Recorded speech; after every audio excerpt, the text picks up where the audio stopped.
Emmanuel,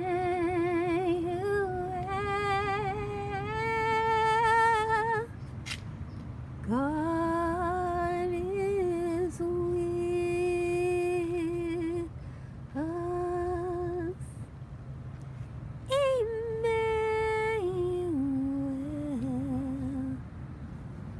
God is with us. It's time to start talking about the vegetable garden. Here's my peas. Let me make sure. And these are English peas. I got them from Select Seed. They have been the best peas I've ever been able to grow.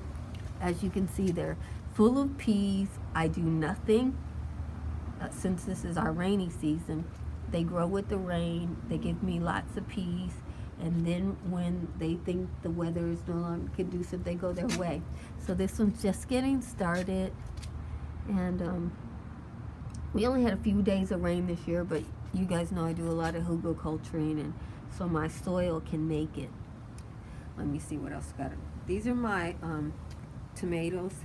I planted these last year, and this little alcove was warm enough so that they overwintered. The flower there, that's blackberry, and you can see a baby blackberry has already come. I should have came out here when it did its flower show, but I missed it, and shortly after that I got tons of baby blackberries. And here's another tomato. This tomato doesn't really look that bad. I turned it over to that side to try to, because it's early enough in the season. It was getting hit by spider mites, and this corner is notorious for spider mites. I've never done anything about it because, you know, spider mites on mint, who really cares, you know? But spider mites on tomatoes, I care. So I gotta now start thinking of what to do. The bees are coming for the blackberries right now, so all I can do is spray it down with water until the blackberries finish flowering, because my bees, I'm down to one bee, so, you know, and I can't lose her. So, you know, I got other tomato plants. Yeah. But this is my blackberries, and they're fruiting nicely. Happy bees, happy bees.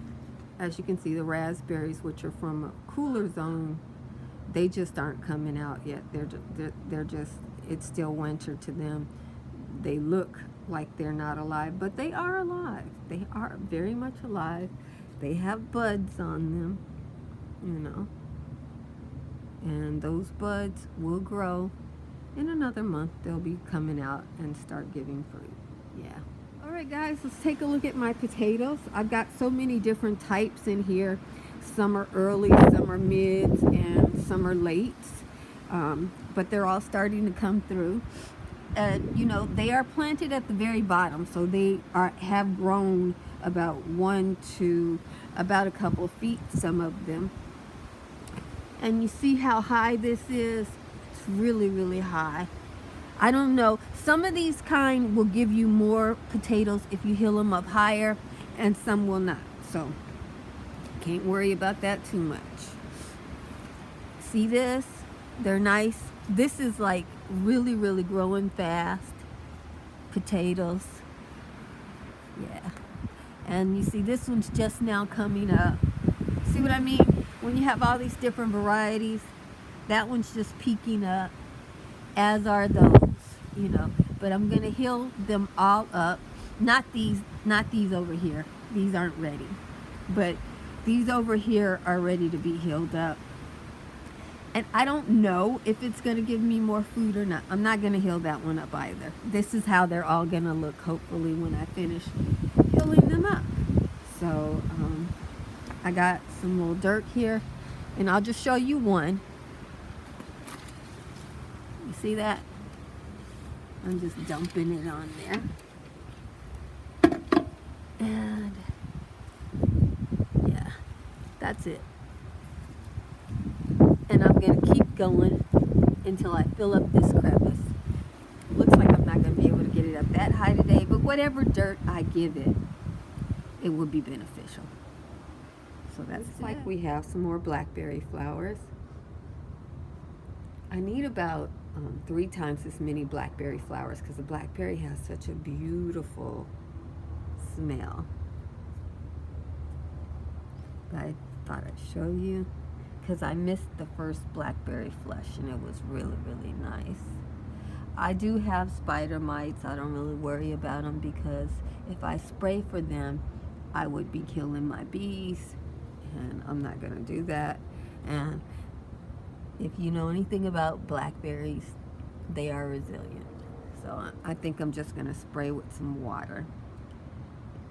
Keep the leaves wet for a month or two until the plants get a little stronger.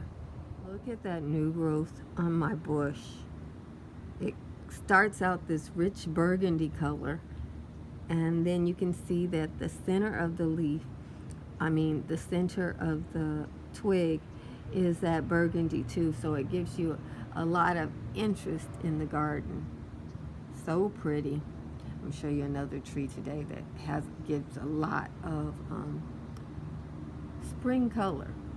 You know, everybody else gets fall color. We in Southern California get spring color. I want to show it to you. Do you see that? This is the Southern California cherry. It's a drought-tolerant plant, and you can see it has all the neon leaves there. But wait for it, you guys. Wait for it. Look at that. You would think it was fall, but that is the spring color. It's the new growth. And let me see if I can show it to you from the other side because it's so beautiful. It becomes green in the summer. The old growth is green, but look at all the new growth is cherry red. It actually grows cherries. Mine I grew from a seed. And I like this cherry tree because you can cut it and shape it into a hedge very easily. It's what I use instead of boxwood. It makes a really nice hedge. I just wait until the new growth is finished to shape my hedge because I want to enjoy this beautiful spring color. You only get this once a year. Oh, I love it so much. I would buy them from the nursery, but they shape them into a tree shape. And what I want are these beautiful hedges. So I have to grow them from seed. And with seed, oftentimes you don't get a fruit-bearing plant. You know, that's just how it goes.